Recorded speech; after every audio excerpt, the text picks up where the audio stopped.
Watch 'em mates. We're back, and we are joined by a another lovely guest. This is our friend Ooh, Danny. Say hello, Danny. I And we hey. watched and this one's really obscure because I could not find almost any information on it. Like the guy who created this, he doesn't have a Wikipedia page. I had to go to IMDb to see if he had worked on anything else. This is called Dreamstone. It is a British animated series that aired from 1990 to 1955 with 4 seasons total, which I kind of find How? I don't know. I find that actually kind of impressive because a lot of stuff we review on here doesn't even get a second season. Um, the concept was an artwork was by Michael Jupp, who also created Bimble's Bucket. Again, that's the only thing I can find on this guy. He seems to be like a mystery. I couldn't find anything else. And John Franklin Robbins, a prolific Shakespeare actor, played the Dreammaker. He starred in various TV shows and films from Star Trek Next Generation to Doctor Who. I And the felt like his villain, voice was familiar. I was ah, like, he sounds Yeah. like someone. Who is Yeah. he? He had like a very prolific career before he passed. Like he started out for like Shakespeare, and he started a bunch of other like sort of like classic pieces of work. Like there was Dr. Jekyll, Mr. Hyde, stuff like that. So yeah, you've probably heard his voice. I love Dr. and Gary Martin voices the villain Sodrak, who looks like some kind of like satanic catfish almost. And Yeah. besides Dreamstone, he also voiced in many other works such as Corpse Bride, Oswald, and Frankenweenie. Okay, so That's this is another dude who I was like, like the voice did sound familiar, but beside like Dreamstone, he was also in a bunch of video games. Let's see, Conquest Earth, Team Apache, Gunlock, Stuntman, Endgame, Downforce, Micro Machines, Warhammer 4000, Oh my god. Killzone, Rising Empire, Star Wars, Emperors at War, Final Fantasy VIII, Bionicle's Heroes, Thunderbirds, Little Big Planet 2, another Star Wars game. Like, dude, this guy has a very dude prolific was career. So staying booked and busy. yeah, so this is okay. So there's two things about this show. This show is extremely British Very and shit much so.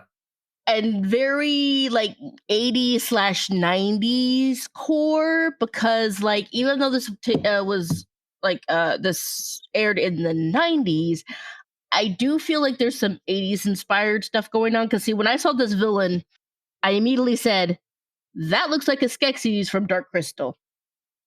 Thank Like, you. doesn't he?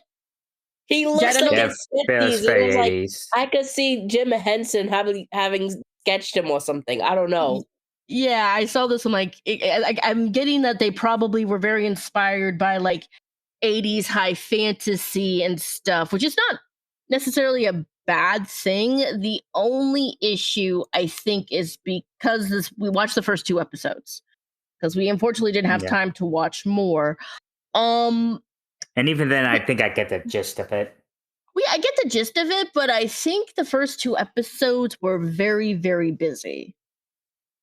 Mm-hmm. I felt like it had a lot of movement. I don't know what it was, lot. but the animation felt like it never sat still for Mm-mm.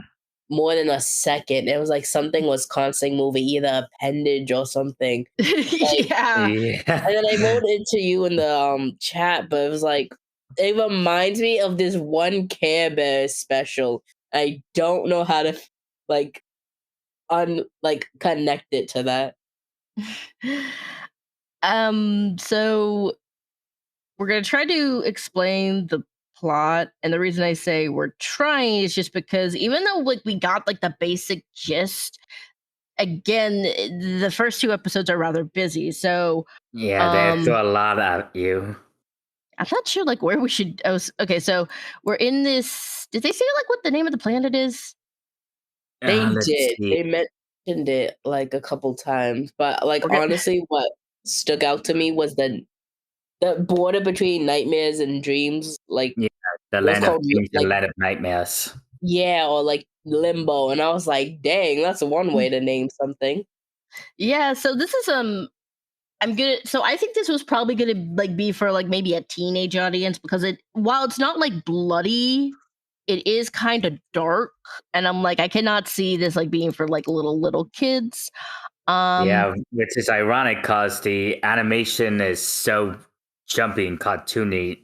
And the character designs are pretty ugly. okay, so like here's the thing. The villain looks like if I was little, I would have been like, oh, I'm kind of scared of that. He's really intimidating. But then this was a thing they did a lot in like the 80s and the 90s. They gave the villains the most incompetent minions. I can't remember what the name of his minions were. They're like What was it? they have like dragon tails and big bulbous noses with purple Yeah, spots on them. Erpnies. They're called Erpnies. And they are stupid. And I'm like, and because like multiple times the villain Zordak is like he'll do that thing where he like covers his face. He's like, it's like because he's fairly threatening. He's also he seems like fairly competent. So it's like, why do you have these idiots as your minions every single time? You'll have a Because villain he who's has like, a dad. He's a dad. He has to take care of his nightmares. he's got to take care of his dumbass kids. Okay, so our main character. So in this world, there's only one human. It is the world in the dream world. Is inhabited by noops. They're green fuzzy creatures, and we focus on a noop named Rufus. And Rufus is a daydreamer, and because of that, he can't hold down no job. Um, he literally like got fired from 3 jobs in 3 weeks. And everybody's and like, his, "Oh," sorry. he's like, "Oh, he's a nice lad, but I had to fire him." Like everybody says he's so nice, he's just distractible, I guess. I mean, His he did bust that ADHD is tennis shot. unchecked. Um, So we also meet a friend, Amberly, who was more practical and resourceful than Rufus. and she's a total lot girl. more level-headed, but also short-tempered. Yeah. She's the one who recommends that Rufus gets a job being an apprentice to the Dream Maker to make dreams. And basically, the whole time okay, let me just summarize it. Rufus, there's a Dreamstone, which is what I forgot what the fucking thing does. Like, apparently it helps transmit dreams or something. Yeah, basically the Dreamstones helps like transmit dreams to everyone in like the neighboring planets and realms and all that. And it also acts as a shield for nightmares, even though it's not 100% a shield, because sometimes it leaks through. Yeah.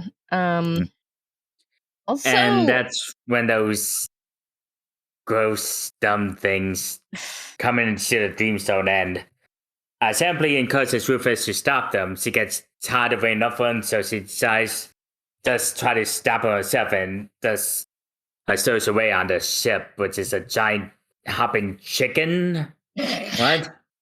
how the heck are we supposed to take these villains seriously? We can't. And- It's not possible. And so they make it back to the land of nightmares where we meet yet another character, a scientist named Upgore, who's and I thought that those the henchmen were ugly, but this guy was really weird. Like he's like, green and green. has a big mouth and big nose. Lots of big noses in this. I feel like that's semi-anti-Semitic. I just don't know how to explain it. Yeah, that's something I've noticed. There's a lot of villains that have big noses and they're extremely stupid. I kind of sort of agree with you. When Oh, watching God, I this, never I even was put it literally back. like thinking, why is this giving Smurfs a little bit with the villain as Gargamel? Yeah, it And then does even, feel like a they- Smurf knockoff. Kinda Yeah, does. even like the creatures, they like use their species name as like a turn of phrase, like with the Smurfs. And I was like, what have you not been inspired by? I think you've been Yeah. inspired by every 80s thing or 90s fantasy thing imaginable. And yet How are you like this? Yeah, and people are gonna be like, "Oh, it's okay to be inspired by things," but like, guys, there's so much of this that just feels like an absolute knockoff. Like, it feels like they don't really have any original ideas in this. It's just, I mean, okay, I will It's like it say was just trying to fit the mold of generic 80s Saturday morning cartoons. yeah, and here's the thing also is that I mean, the art is good. I'm gonna say that. Like, it's very competent. This is one of the few things where it's like, you know, we can tell what's going on. The characters are drawn really, really well. I think they have like I do think some of the designs are actually pretty decent. It's just like not only do I feel like Danny was saying like everything's moving, but I also felt like everything was so busy just because they have to. Yeah, it reminded me of Right. that Adventures of Sonic the Hedgehog cartoon where the Yes. animators feel like they had ADHD as well. Yeah, that's actually a pretty like apt comparison. But I actually kind of think that cartoon is better than this because I just feel like they Oh had yeah. to like cram so much exposition and explanation into 2 episodes. I kind of think this might have made like a better like a television movie just because maybe it would have flowed a little better. Like those straight to VHS kind of movies. Yeah. Like I don't necessarily think this is this is definitely not the worst thing we've watched. It's just something is missing. And again, I think just because all 3 of us like kind of grew up in the 80s and the 90s, we're seeing a lot of inspiration. Now, the thing is, you can totally be inspired by stuff. That's not the issue we're having. It just feels like they didn't fine tune their inspirations and just kind of straight up took from other stuff instead of trying to make it their own. Yeah, I feel like it wasn't original, even if it was original. It felt like I'm gonna shove a lot of these things into the pot, and then they forgot to cook with it. You know? Yeah. Because here's the Raw thing: cartoons. there's something interesting here, and it did apparently do well enough to do 4 seasons. And like here's the thing: it's like a lot of cartoons back in the day, unless they were like cheap to make, they didn't get multiple seasons.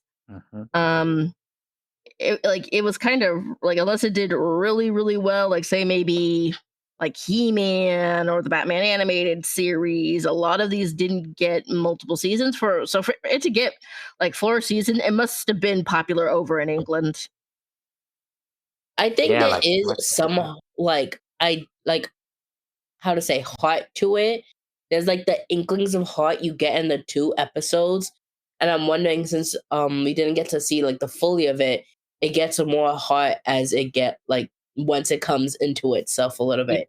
Because a lot of this first 2 episodes was like lore exposition or like I understood that reference, I understood that reference, I understood this reference. Like here's the thing, I'm actually going to probably watch a little bit more of this. Like I actually don't think it's terrible. It's just like the first 2 episodes needed a little bit more fine tuning, but also the voice acting in this is really good. We mentioned both the dream maker and the villain.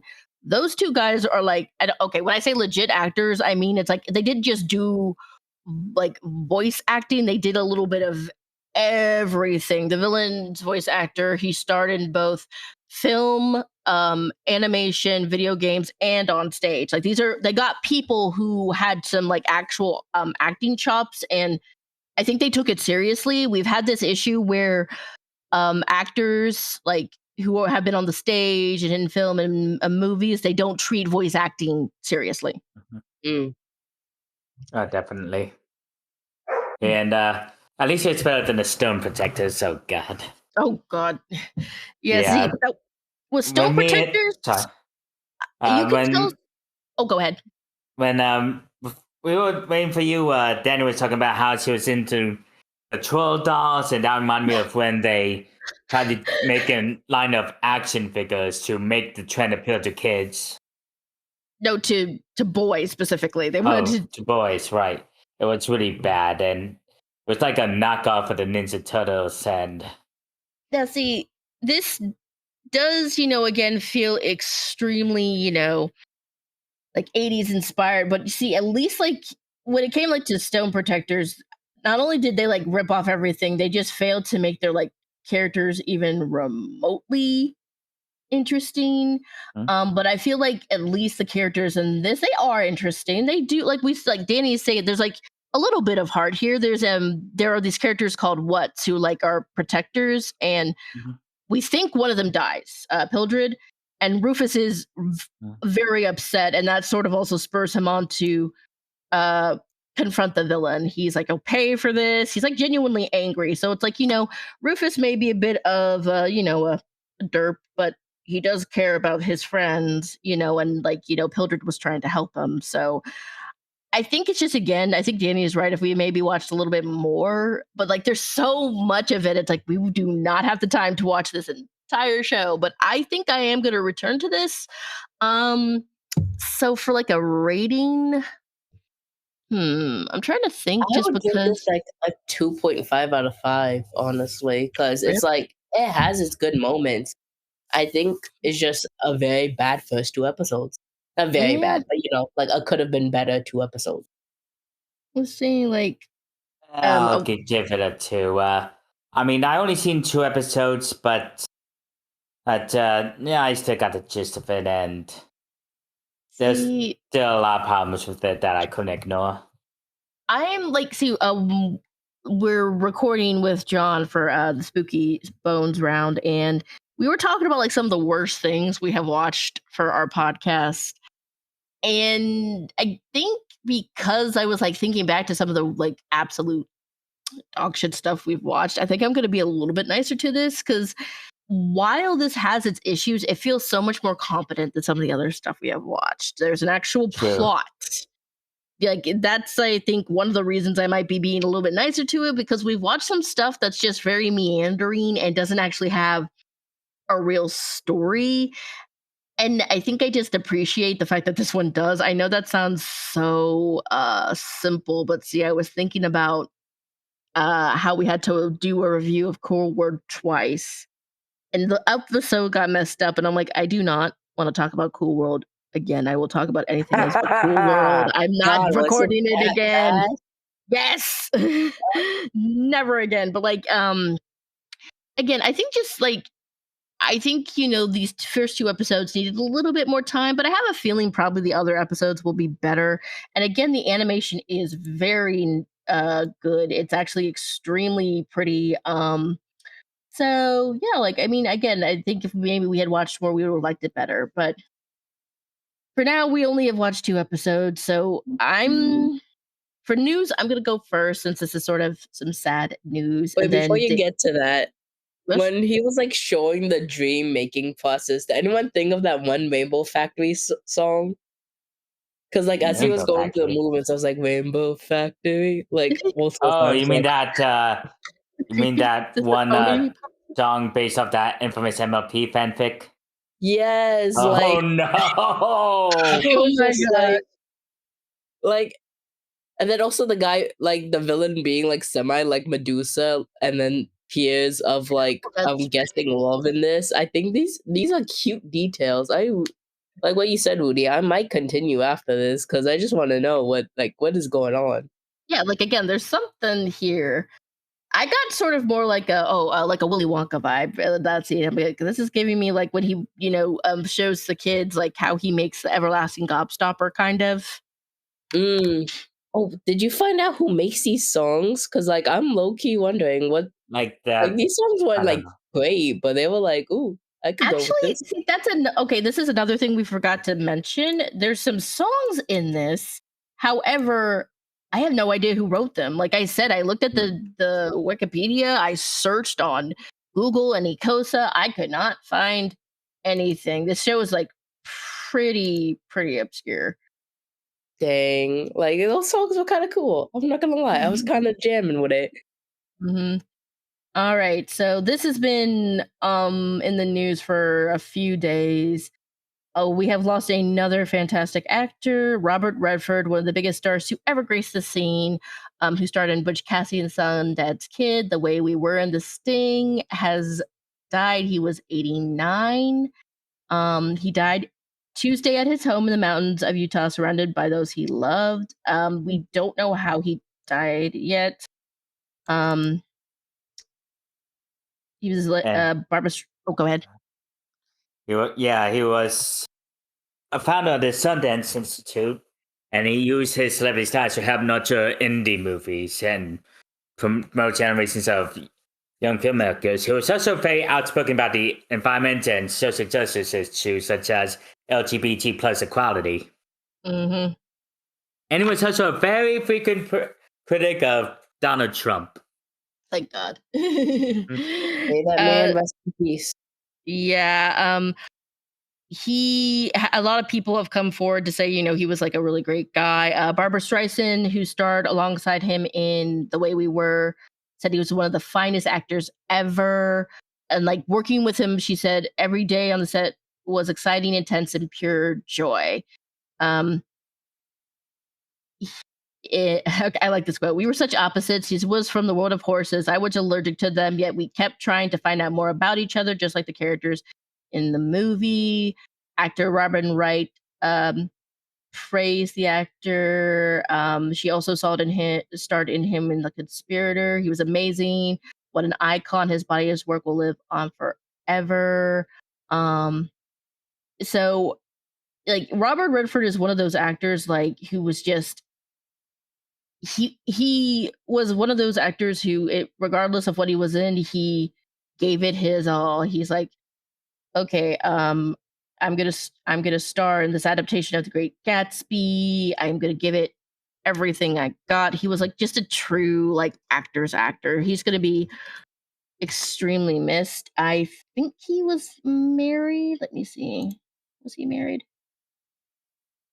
I'm looking up right now. Sybil Sagars, and he had 4 children. So my heart is with them as they are going through these trying times. So Dani, I'm gonna have you go next, and then Jad's gonna go, and then I'll go again. So, Metro Prime 4 Beyond will be released on December 4th for Switch and Switch 2. I highly don't recommend the Switch 2, people. Just use the Switch. It is not worth it. Ouch. Wait, really? Sorry. I don't recommend it. I have beef with Nintendo a little bit. I love Nintendo, but I also have beef with them. Yeah, I've been putting off getting the Switch too. I want one, but at the same time, it's like I don't know if I could just justify spending the money on that right now. Mhm. Why does it come Yeah, a with lot of so people many feel that way. attachments? Like generally, like, ooh, I can't talk all day with this, but like I am excited for Metro Prime a little bit. Oh, so yeah. ooh. Hasn't Yeah, it been a especially while since we? Oh, go ahead. especially since it shows off it's gonna take place in a pretty large map with Samus even getting her own motorbike like to traverse it easier. It also Nothing is seems. better than a woman with a motorbike. Yeah, Mhm. it's true. It's also been a while, I think, since we got a Metroid game. It's one of like I think At least at Nintendo's like Prime. I most. think the last one we got was that let's see, what was the name of it? Metroid Metroid Dread, that was the name. It came out back in let's see, 2021. Oh, right, wow. that was the side scrolling from the side scrolling series that Nintendo co-developed with Mercury Steam. Okay, so it does say you can use it on Nintendo Switch. I'll probably then maybe just get it on my Nintendo Switch because I still have mine. Yeah. For all you Switch 2 users, it has 4K, 120 frames per second, and mouse controls. It for all you PC purists out there. Now, John will be happy about this. Oh yeah, Fire Emblem Fortune's Weave announced. Editor's note, I am far, far happier about the Metroid Prime 4 news than I am the Fire Emblem Fortune's Weave announcement. Ooh.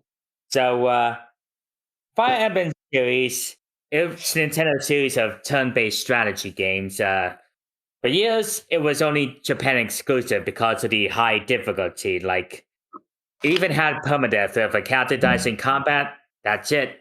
They're gone forever.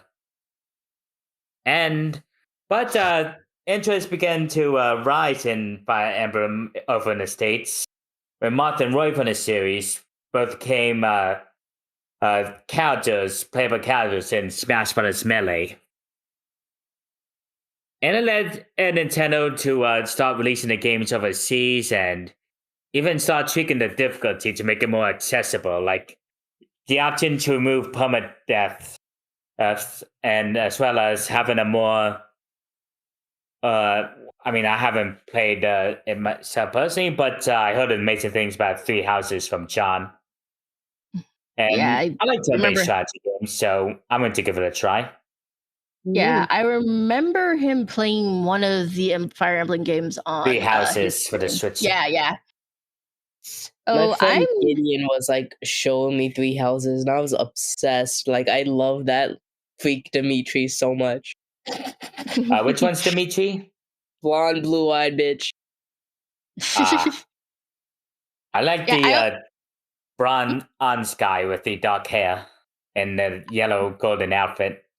Golden Deer, rise up, Claude's best boy.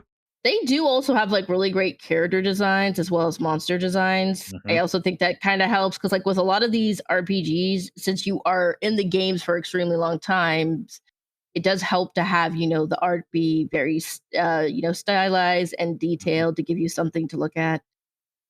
Yeah, I especially love the stylized art style and the animation. It looks like an anime come to life. Mm-hmm. I know. And is it Claude you're talking about? Well, that's his name. Yeah.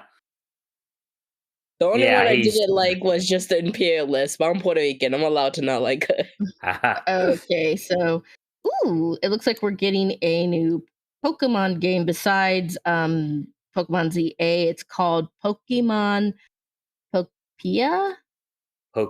Pocopia. So And you play as a Ditto who's transformed into a human. Interesting. and you meet a lot of Pokemon and can communicate with them and learn new abilities, which helps you terraform the area. Like you can learn leafage from Bulbasaur in order to grow plants and bushes, and water gun from Squirtle in order to. Oh, you got to the Ditto. Yeah, it's the little human the Ditto turned into. Oh my gosh. And she still has the beady little eyes and Ditto's mouth. That's perfect. I've been seeing this character and I'm like, what is this from? Oh my god, that's so cute. And you can also learn Scyther's cut to cut down trees or Hitmonchan's punches in order to terraform things. And also, yeah, it's basically Animal Crossing, but for Pokemon. This with is a little bit of so Minecraft. Why do I love Like- this so much? I'm gonna lose my mind. This is so cute because like it shows that the Ditto meets a Bulbasaur and they copy their vine whip, so their hands turn into the vines. Oh, this is so clever. Yeah, a lot of people are creeped out by that, saying it's like Pokemon's take on body horror. Oh, I've seen much To be worse. fair, Hmm. Pokemon can have a great concept as like a horror or ARG or like even an analog horror made by like the right writer. They could do it. Like it I know, has a I'm so- perfect setup. Because I'm surprised they haven't done it. Not just because there's a lot of really dark things in Pokemon. Like we could talk about, Lavender Town, but some of the Pokemons, like their entries are really, really dark and depressing. So I'm surprised they haven't done that yet. But maybe it's because it's technically like it's supposed to be a family-friendly franchise. Yeah, and no one can do family franchise horror really right. Like I don't even know when's like we have old animated shows that are like kids horror, like Billy and Mandy and Courage the Cowardly Dog, and then people are making their own Pokemon horror. But I feel like companies just don't want to do that anymore. They kind of like gave up on that plot. Well, that's because I feel like a lot of people don't want to make something that's like not like I guess safe because they're afraid of losing out on like revenue and stuff like that. So All right, Danny, you got Okay, this one. Danny, you're next. Ooh, okay. So we Pretty big got news. Super Mario Galaxy movie. I don't know how much I'm gonna hate that. Oh, I don't know Please, about you, listen, Devin, but listen. I think you're being a downer. I love sometimes, very rarely, Illumination. You know, Yeah, not all the Illumination. time. You know, I am glad Illumination exists. However, it is not great. I say with respect. I say with so much respect. Illumination's work is very hit or miss, and a lot of times Definitely. it can be a major miss. But I still haven't seen the animated Mario movie, but I heard it was actually pretty good. Oh, I yeah, found it that super was. boring. I ain't gonna lie to you. Definitely not my fave. And what's surprising about this is the skip in world and going straight into Galaxy for this movie. That is actually really surprising. Like, of all the things to do is to go straight to Galaxy. I guess they really want to introduce the Lumas and Rosaline. Yeah, they Rosalie only is introduced that amazing. one Luma in the first movie who was like nihilistic and it was funny. That little Luma was actually voiced by a child, and yet it was saying stuff like, "There's no escape but the sweet release of death." Literally the only highlight of that movie. Like that was a perfect. Oh my god, that creature. Jack Black was great as Bowser, though. Yeah. Okay, and sorry. We got more Mario news. Yeah, Mario Tennis Fever announced. Then let's see, is this coming exclusively to Switch 2? Yep, it's a Switch 2 exclusive. Mario Tennis Fever. Now, the mechanic for this one is that you get new rackets called Fever rackets, where when you start a rally, the Fever gauge fills up that you can use to give off different effects. Like, for example, the flame shot lets you spew tiny little embers that burn opponents that get too close to them. The ice racket lets you freeze the court into solid ice to make your opponents slip. And there's even a mini mushroom racket which can shrink your opponent. And there's 30 different. And let's see, they got 30 different FIFA rackets and 38 different playable characters. So they want to encourage you to mix and match. I'm liking how the tennis courts are looking too. Mm-hmm. That found from Super Mario Wonders, the announcer for the match. Oh, and you can play in online modes. And there's even courts like Waluigi's Pinball from Mario Kart with a bunch of pinball bumpers, and even a Wonder mode with the Wonder Flower causing random effects on the court. I love how Nintendo does family games where it does seem like they're intentionally trying to rage bait you. Because if someone hits me with that mini racket while I'm in the middle of something, I'm gonna be like, "Damn you!" Oh, and it looks like there's a sort of like adventure mode where. Yep, adventure mode where Mario and friends have been turned into babies and they had to relearn everything they know about tennis in a series of challenges and mini games and exploration. That's so cute. It is cute. All right. And I think this is the first time we ever seen Waluigi as a baby. Actually, and the game's coming February 12th. Really? Yeah. We've seen Baby Wario and Baby Peach before, but never Baby Waluigi. Oh, everyone's going to be excited about this. I except know for me. I am. Because I don't play these types of games because I'm horrible at them. But Hades 2 has gotten a launch trailer. It's coming out this year, September 25th, next week, actually. Version 1.0. After being in Steam Early Access, it's the first official of a launch of the game.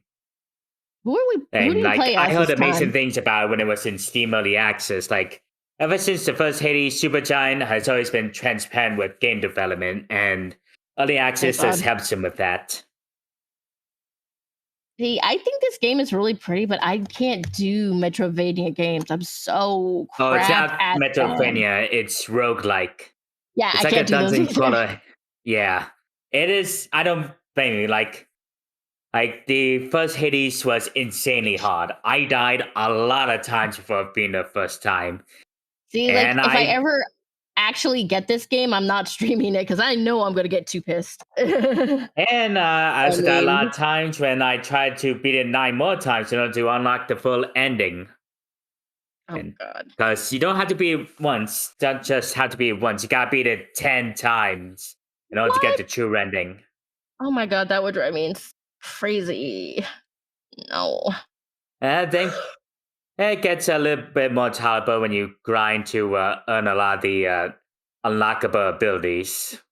And okay, so Whoever in did this the game, you animation play is as amazing. the Princess of Hell, who's Elonio. I sorry if I put it to that. She's a princess of the underworld, and then the sister to Zagreus, the protagonist from the first game. Oh. Alongside her mentor, Hecate, she aims to defeat Kronos, the Titan of Time. I'm. Cronus Oh. always has to be doing something. Yeah. Huh? And so if you guys don't know Greek mythology, Kronos was like the head of the Titans before He ate Zeus. his children. Yeah, he literally did. I think the only one he didn't eat was Zeus. So they said, "Hey Zeus, you got to go save your siblings. Your dad is crazy." So that's how Zeus became like the head of the gods. But yeah, it's always Kronos usually who's starting some shit, which is not surprising. And another major thing is let's see, the Am I seeing this magic right? bar. Huh? Okay, no, What? go ahead. I was looking The at the ma- next part because I'm reading it, The but go ahead. magic bar is a combat research used for moves that recharge over time, and even Benson Pads has you traverse the underworld. Unlike Hades, which was a set climb with different and generated rooms, you can actually choose which path to go down this time. Oh, Wait, so does that mean we're in Tartarus this time? Maybe. But yeah, I'm definitely looking forward to this. Hades 2, it's not only on Steam, gonna be released fully on Steam, but also it's a timed exclusive for the Nintendo Switch and Switch 2. oh, Hmm? I'm actually kind of while the surprised. Switch 2, while the Switch 2 is getting a physical release, original Switch owners are gonna have to download it. But the Okay. Switch 2 versions will have 4K and 120 frames per second. But it's still great that even the OG Switch owners can play it.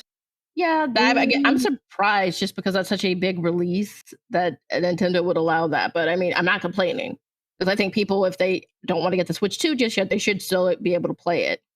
And they made Dionysus a real thirst trap in that game. Not gonna lie. Okay, so I don't know much about this thing's history, but It was a major flop. I find this so confusing. They're bringing the Virtual Boy games to Nintendo. Yep, to the Nintendo Switch and the Switch 2. Like, for a bit of history, the Virtual Boy was marketed as a portable game console that promised this real, true 3D. However, it wasn't exactly portable because you had to put it on a table and lean in order to play because it had no head strap whatsoever. And not to mention, all the 3D graphics were only in 2 colors, red and black, because it was cheaper. And it was a major commercial failure. It only sold about, let's see, it sells as 770,000 units. Not even a million, and it was discontinued in under a year. Because I that's wish how they did bad the it black was. and red thing though. Still, because from the trailer, haven't changed. There's no color. Yeah. Yep, still red and black, and but in order to play the Virtual Boy games, you gotta buy a Virtual Boy peripheral. that you slide your Switch 2 console into. And Why? yeah, I'm not sure how to feel about this because the major complaint for the Switch 2 was that not only was it not a handheld game, but a lot of people who played it, it caused headaches and nausea and dizziness. Yeah, Who wanted this? Yeah, Like, that's what I was gonna say. Who on earth thought this yeah, was a good idea? They see like the Switch 2 launch did really good. It's like you're gonna now lose like all that money because you're releasing something literally nobody asked yeah, they for. are way too big to be doing this. Oh my god. It also just seems like a waste of time. There's so much stuff you could have done instead of this. Okay. who decided So this? Who was I head of have marketing?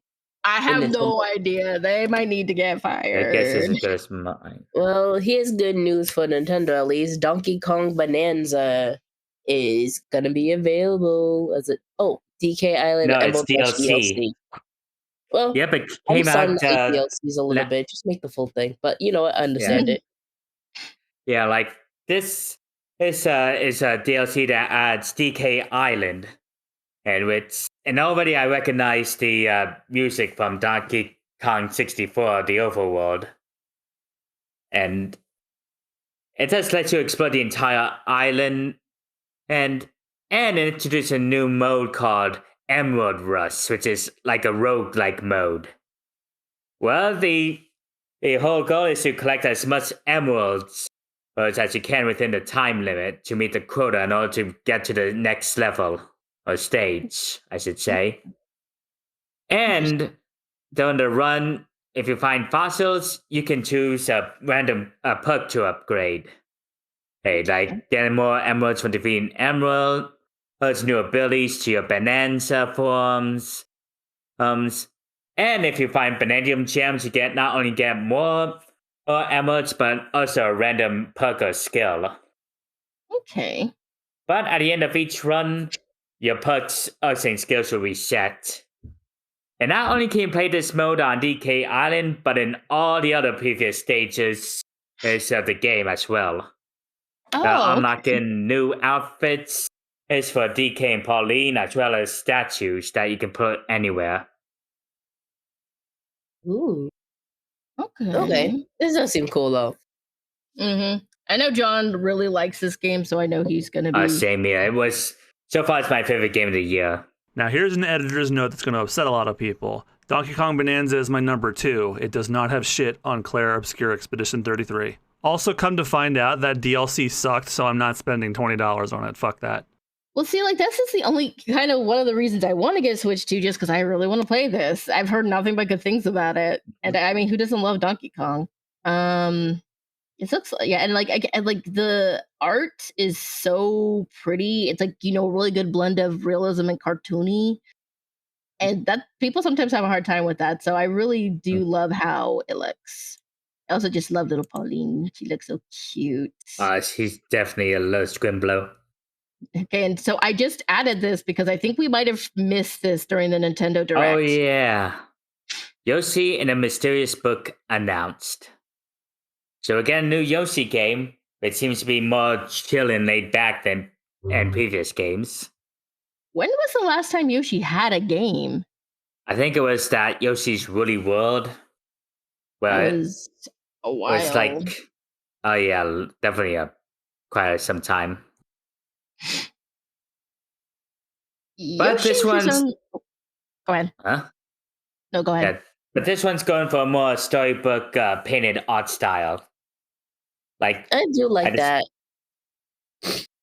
Yoshi finds a mysterious book called Mr. E, where Yoshi hops inside to learn all about different creatures. What their habitat is, whether they can ride Yoshi, and for Yoshi, how they taste. Yeah, it looks cutesy and more laid back and chill. Like I think this is for younger players, inexperienced players. So it might be a good like chill game, like one that doesn't require a lot of skill. And you can just relax to while I play. Mhm, okay. Well, also And I feel like just Yoshi is not as I don't want to like he's not as popular. I feel like as like Mario and DK. So maybe that's another reason they made the game a little more simple. Maybe just to introduce like newer players to him, like people maybe who are not used to playing as Yoshi. Mhm. It actually looks really cute. Mhm. I definitely like. I can see kids liking this. All right, and I believe it's your turn, Rudy. Alrighty. Let's see. Okay, so I haven't seen this yet. And I might go see anime movies in theaters because a lot of times they'll be like, we're just putting all these episodes together. But Demon Slayer Infinity Castle debuts to a massive 7 million, smashing opening records, weekend records for anime. So the Demon Slayer anime is like, I think, officially done right now. Like the manga was finished a while ago, and like they've been doing this thing where they'll take parts of the anime and release it as a movie. And Demon Slayer has been just like really killing it at the box office because the Mugen Train movie they released was, I think, the highest grossing movie in Japan um, when it came out a few years ago. Um, eh. So I'm not surprised about this because it's like one of right now. It's one of the most like popular. It was one of the most popular like shonen animes to come out, and it's been like consistently good. So I'm not surprised that this movie did so well. But people are being like, "Oh, this might help us get more anime releases in theaters." Yeah, like Please. the previous record holder was Pokemon the first movie. That came out like way back in '99, I think. Yeah, I think probably all The of us were fact like that in middle school or it something. it took so long for an Japanese anime movie to finally break that record in America. And not to mention it's an R-rated movie, which is all the more Mhm. impressive. And yet If people are still bringing their kids to it. Like, Oh No, my ladies, god. oh my gentlemen, gosh, dude, they need to make please a. look at Really? ratings before you try anything. I mean, people did it with Sausage Party, so unfortunately, I'm really not surprised. Oh, It's such a weird phenomenon where people think animation is just for kids, or they think animation that's clearly for kids is for adults, or they have like, oh, animation is the highest form of art, and then they downgrade it. It is such a weird mixing bag. But Can some y'all parents are just fucking appreciate idiots. animation for five yeah. seconds? Guys, because here's the thing. I'm watching Demon Slayer with my friend Sushi. I didn't tell Sushi anything about it. And I did mention, like, okay, this is going to be really violent. And they have been, like, genuinely shocked at how violent it is. While the character is, I think he's, like, 12 in this. No, I think he's at the beginning of the anime, he's like 14. One Yeah, second. he may be a minor, but this is not a show for children. Like, if you are like, I feel like you would have to be maybe at least 16 to watch this. Guys, please don't bring your kids to this. It is very violent and there's some body horror elements to it. Don't take them to this. They need to make some new rule at movie theaters where it's like, What'd you say, Danny? I'm more like wondering why one like okay, why wouldn't workers like say, "Hey, this is rated R. You still want to try this?" I think they can. It's just some parents don't listen, so they can't really do anything about it. However, I have a feeling that a lot of these angry parents did get refunds because they'll be like, "Well, we told you this is not for kids." It's just so Then frustrating. that reminds me of that one dumbass parent who sold the Amazing Digital Circus to the kid. What? Why? Apparently, Literally, they thought what it would was be the a good sex idea because it appeal? was a cartoon. But No. then they got to the second episode, and Is that yeah. the horror one? No, that's the candy one. Oh, right. Yeah. Again, I think like Danny was saying, a lot of parents think animation is for children, even though we know that's not true. There's a lot of animation that's specifically for adults. And like the thing about anime is I think like with Japan, since anime is such a big part of their culture, they're more aware of that because a lot of like popular stories are not for kids. Like Mm-mm. One Piece, like when they originally dubbed One Piece over here in the States, they tried to make it for kids. It's not for kids. It's Mm-mm. not. It's extremely violent. I don't understand why they tried to do that, but like, yeah. Not to So, mention they talk about a lot of dark themes like oh yeah. Literally, there racism, was a red light district arc. imperialism. What'd you say, Danny? In Demon Slayer, there was a red light district arc. Yeah. See, okay. Oh my God. One of the Hashiras, who's like one of the big honchos, he has 3 wives, and his wives were posing as oirons, geishas, in the red light district, but they stopped communicating with him. So he took the 3 main characters and said, "You're gonna help me find my wives, and we're gonna find the demon that's been haunting the red light district." And here's the thing: they don't show anything, but it is very obvious, you know, what the oirons are supposed to do, what their, role is and everything. But yeah, again, this is not for children. For the love of God, stop taking your kids to stuff just because it's animated. Okay. Yeah, I remember like parents also complain about Deadpool and Wolverine.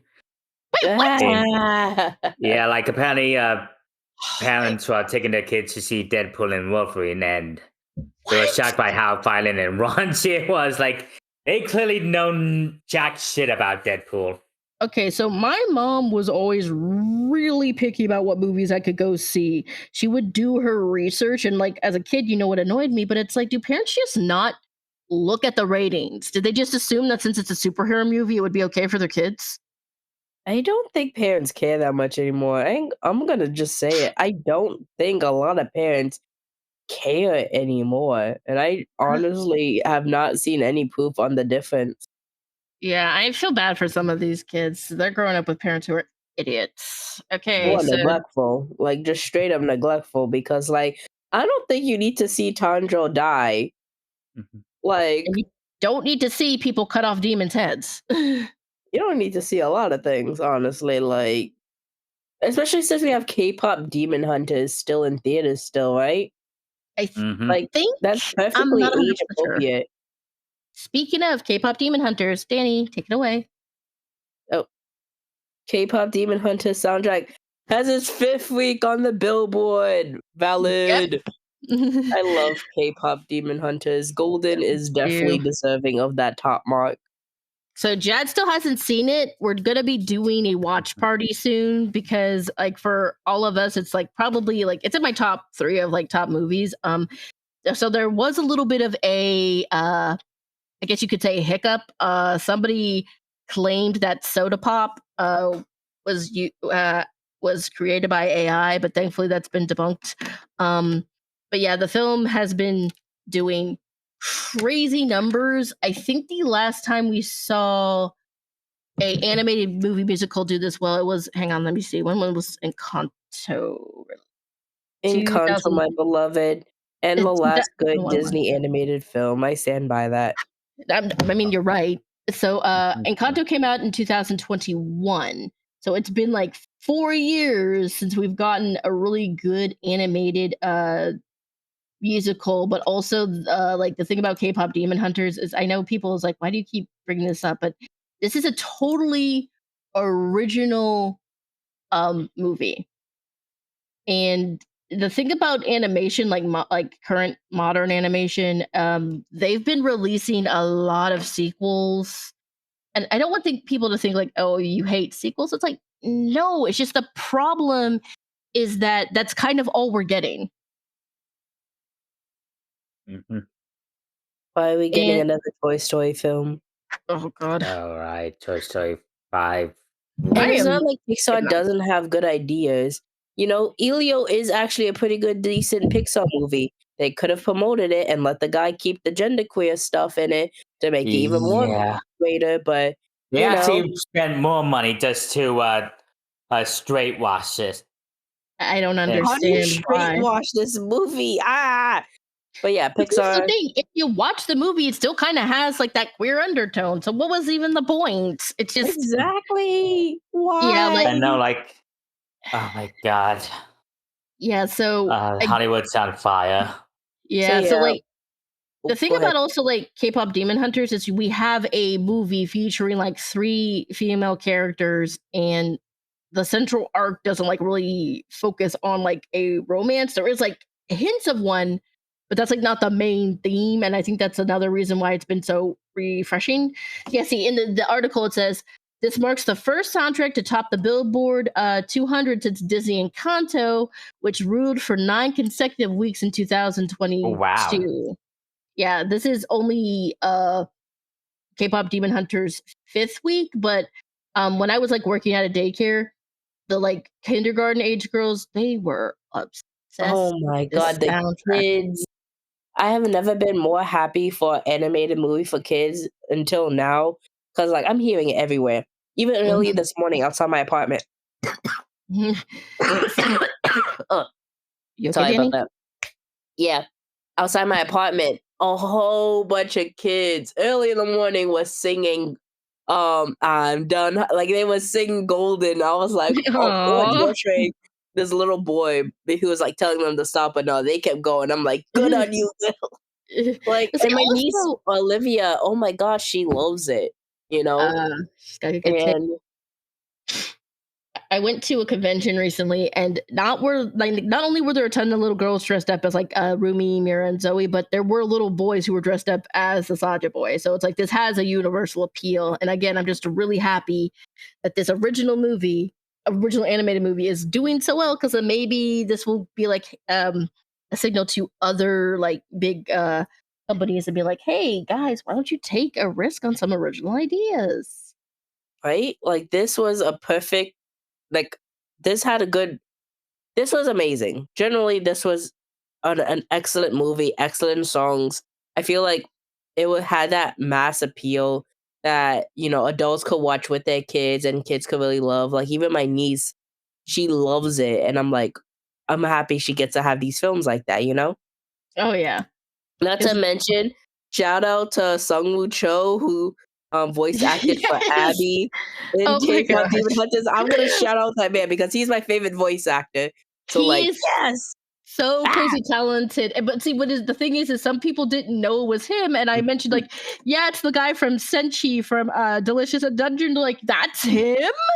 yes, he has the so range. He has he the range. he also like posted a short of him wearing like the Abby shirt that you can get from Netflix, saying, I knew it, that one's always looking at me. Like, he's been having so much fun being in this movie, and I kind of hope that he comes back for the sequel.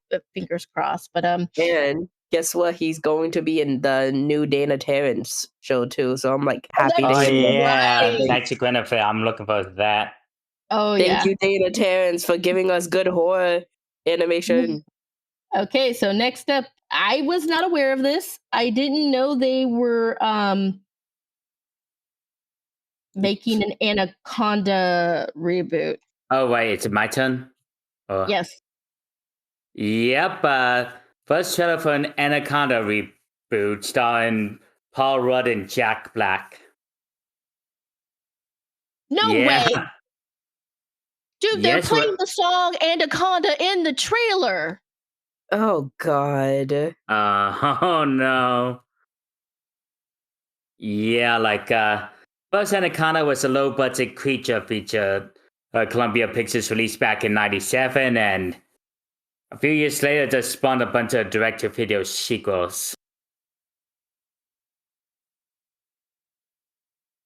And now let's see, we got it's a comedic reboot starring Jack Black and Paul Rudd.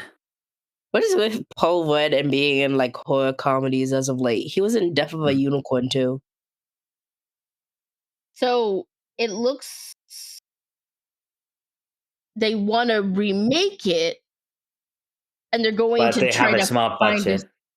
Yeah, and they killed the snake, so now they got to go find one.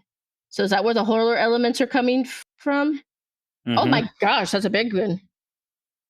Yeah, the huge horror is there's a giant anaconda that's gonna try to eat you. I'm Yeah, sorry, that was the how in the first film as well. I can't get over the fact that they are playing a cover of Nicki Minaj's Anaconda in the trailer. I To be fair, for a horror comedy, that is the perfect song to put in this. But they literally had someone say, "Oh my god," and then the song started to play. I mean, this does seem like something to watch for fun on Christmas. Yeah.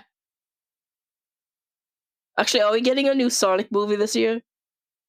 I don't think we are. Dang. No. Okay, I was about to say there could be another Christmas.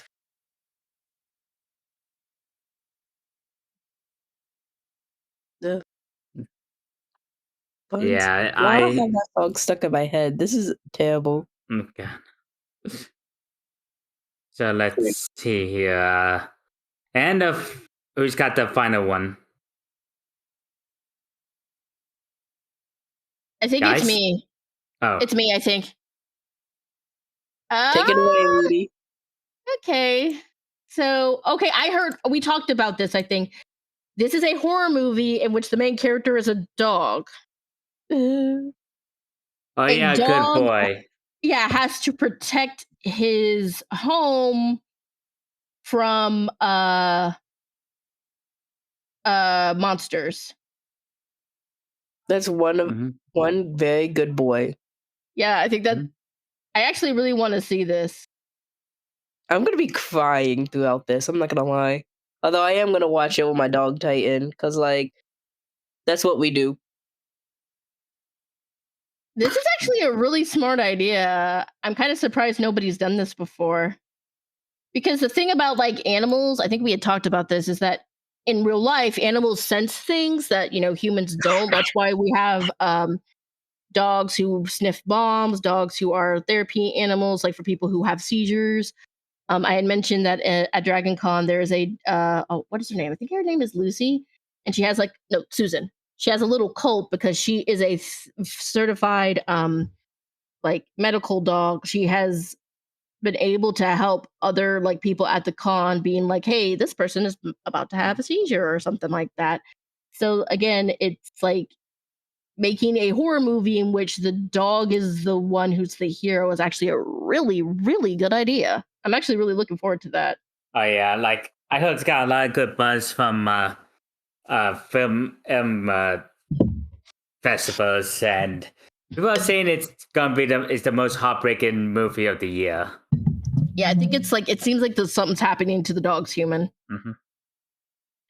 Alrighty, so The Dani, moment I see hear the dog being called a bad boy, I probably will burst into tears. I ain't gonna lie to you. Aww. So since you are the guest, Dani, I am gonna let you go first with your recommendation. Well, right now I'm watching this anime called Gachiya Kunta. I don't know if I'm pronouncing it right or not. I've been just watching it for weeks. It's really good. It's a good take on how we treat garbage, how we treat trash, how we treat wastefulness in a capitalistic classist society. And there's also cool fighting. There's this one character I'm obsessed with named Jabber. I feel like anyone who knows me will understand why he's my favorite. Just if you want a good anime with a fantastic main character, with good music, I cannot stress enough how great the soundtrack is. Truly amazing. Oh, and it is Hispanic Heritage Month, which means I deserve a lot of love. But there is a lot of good Latin horror books coming out.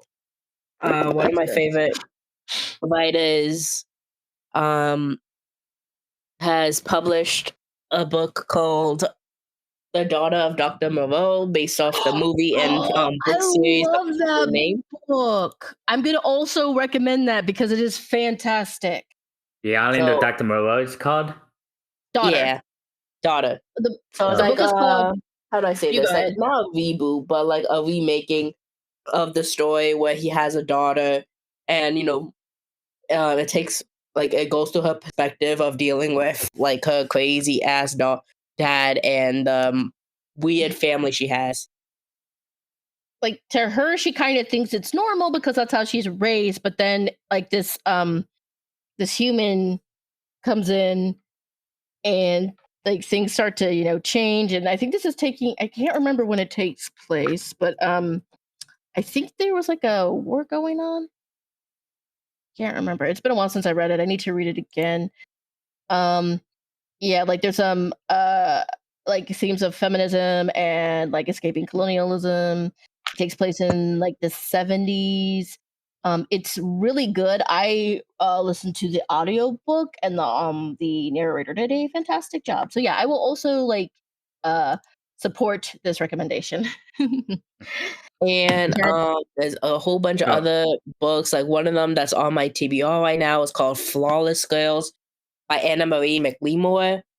Anna Marie McLemore does a lot of fantastic fantastic realism and or like fantasy realism in a lot of their works. So the Solar sisters are famous in polite society, brazen, rebellious, and raised by their fashionable grandmother who couldn't care less about which work goes where. But their grandmother also knows the standards that two Latina young ladies will be held to. So she secures them two coveted places at the LA House, a prominent finishing school that turns out first ladies, princesses, and socialites. So obviously you could tell from that, like something is definitely gonna go bad, you know, because you got two girls who cannot do politeness, do like societal standards, and now they have to deal with this. Like, ooh, I'm excited. And like again, if you haven't read Anna Marie McLemore's other like young adult books, I highly recommend because generally one of my favorite authors as well. Oh, and The Alrighty. Dawn of Dr. Moreau is written by Sylvia Moreno Garcia. Okay. Jad, do you want to go next? Okay, so my first recommendation is one that I've been playing for Halloween, Resident Evil 7. Like, I had a lot of complaints about Resident Evil 6 about how it departed heavily from the survival horror roots of past games and into a more action gunplay co-op game. But thankfully, the Resident Evil 7 fixes all the problems while also reinventing the real. Here, like you play as Ethan Winters, who is driven to a plantation in Louisiana to find out what happened to his wife Mia. And there, he finds her supposed family, who are all completely insane and extremely violent, and they attack him. And you explore the mansion and the old plantation entirely from a first-person point of view. So that's another big change from past games. It's all in first person, while the past games were third person or from a fixed camera. And also, don't expect a lot of action in this, because resources and ammunition are limited, because when you find something, it doesn't respawn. That's it. So you gotta aim carefully, manage your resources and ammo. Oh, and figuring out. And like the sound design is amazing. Like the corridors of the mansion are very tight. Right, and the first person view almost makes it like claustrophobic at times. And the sound design with the winds and an eerie sounds of the mansion, and makes you feel like something's around the corner, which also fuels your paranoia. So it's very atmospheric. Very atmospheric. Ooh. And not to mention, at times, it's an invincible enemy that just stalks you, making it even worse and more horrific. I love being stalked in video games. That sounds weird, but it's just much more horrifying and fun. Well, yeah, it adds to the darkness of it. It makes it creepy, like it's supposed to be. Oh yeah, if you're a horror fan, and I definitely recommend Resident Evil 7. And like, it made me jump and scream a few times, I can't lie. So my second recommendation is, since we had to watch a bad Saturday morning cartoon, let me recommend a good Saturday morning cartoon, Darkwing Duck. Yeah. Believe it or not, back in the day, Disney actually let their animated shows run for more than one season. Oh, shots fired. And so the story focuses on the titular hero Darkwing Duck, who's like a parody of superheroes like the Green Hornet and Batman. And like he's conflicted. Like for some parts he wants to do the right thing for his adopted daughter Gosling in the city, but the other times he's very egotistical and needs attention and fame and for being a superhero, which often conflicts with his goals. He has a young stepdaughter named Gosling and his sidekick and pilot Launchpad McCrack from DuckTales. And they fight crime in the city of Saint Canard, and it's definitely a fun parody of superhero cartoons, which have become very common during that period. And all the episodes are available to stream on Disney Plus, except for one banned episode called Hat Spells, mainly because the devil tricks Gosling into making a deal with him. Ooh. So wait, it was banned because she made a little deal with the devil? Yep.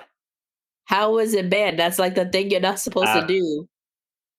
Yeah, like, I don't know why, but it does pull that episode from broadcast. I'm guessing a bunch of opposite Christian parents complained about the devil being not a kids' cartoon. We literally have multiple figures of the devil in multiple children's cartoons. Like, I know, it's dumb. This is so weird. Why? Like, literally, that's showing you, hey, this is bad. Yeah, but they now they don't like that anymore, so they just sort of just have decided they're not gonna, they're not gonna show it anymore. I don't understand Christian parenting. I don't understand it either. And this is coming from somebody who was parented by Christians. Okay, is it my turn? Yep, it's your turn. All right, so I am currently jobless, but I've been catching up on some anime, and one of them is My Hero Academia, because it got a prequel series, and I want to watch it. And okay, I gotta admit, I understand why this is so popular. It's good. It's good. I love the character designs. I mean, there are some issues, and the issues is named Mineta. But I thought you were going to talk about the you're the rest of the fandom. Okay, yeah, it is Mineta. Here's the thing. It's like the character of Deku, I really do like. He is so dedicated, and he really does care. He wants to be a hero, and he's born in a world where everybody gets superpowers, but he's the only one who doesn't get any. And then the biggest hero, All Might, who's if Superman and Captain America had a baby and the baby was raised by Thor, chooses him. What? It's kind of you're not wrong. I'm just like, that's like such a MFAG situation. I'm sure there's an fanfic out there of that. No. Well, it's just he gives off the vibes of both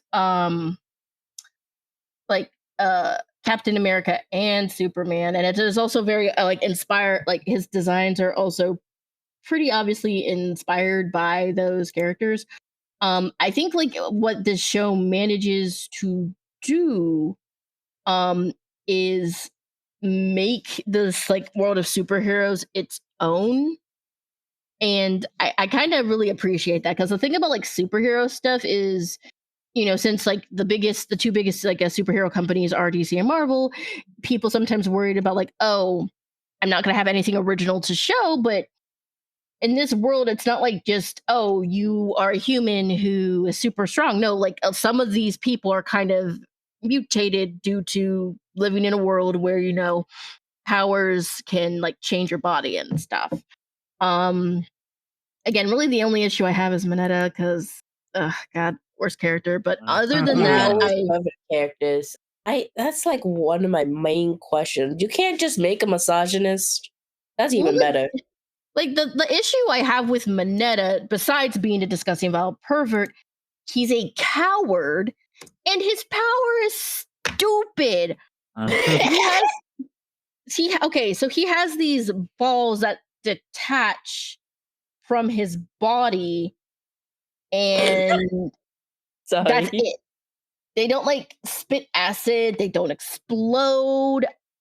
And the thing is like in the first episode where they like not the first episode, when there's a episode where all these villains try to attack the kids, he's like saying, we should wait for the heroes. Dude, you can't wait for the heroes. They're gonna freaking kill you. Man up. Come on. It's so pathetic. Okay, but so now this is a movie I haven't watched in a while, but I remembered liking it. And in honor of Robert Redford, I am going to suggest Butch Cassidy and the Sundance Kid. There's a reason this movie is considered to be like a classic. It is the 73rd greatest American film on FI's 100 years of 100 years, 100 movies.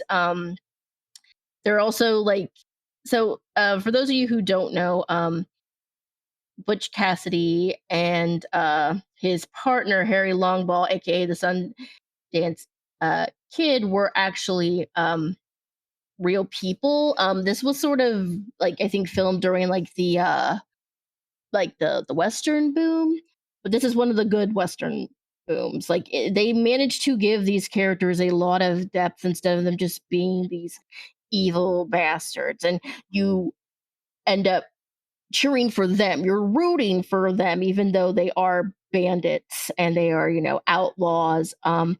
They also have a relationship with a woman named Etta Place. She is Sundance's lover, but it kind of is sort of implied that all three of them work at it together.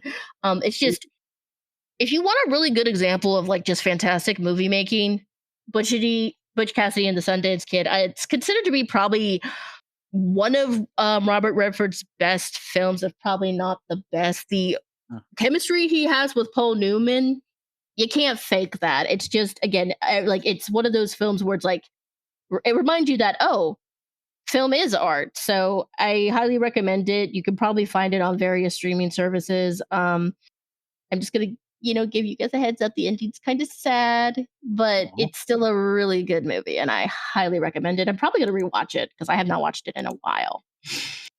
Alrighty, Dani, thank you so much for joining us. We always love to be here. Dreamstone was interesting.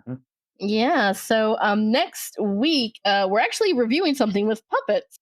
We are looking at something from my childhood, The Adventures of Timmy Tooth, and we're going to be reviewing Malibu Timmy. We'll see you guys next time. Special? Adios, y'all. Okay. Kind of. Okay. Bye. Bye.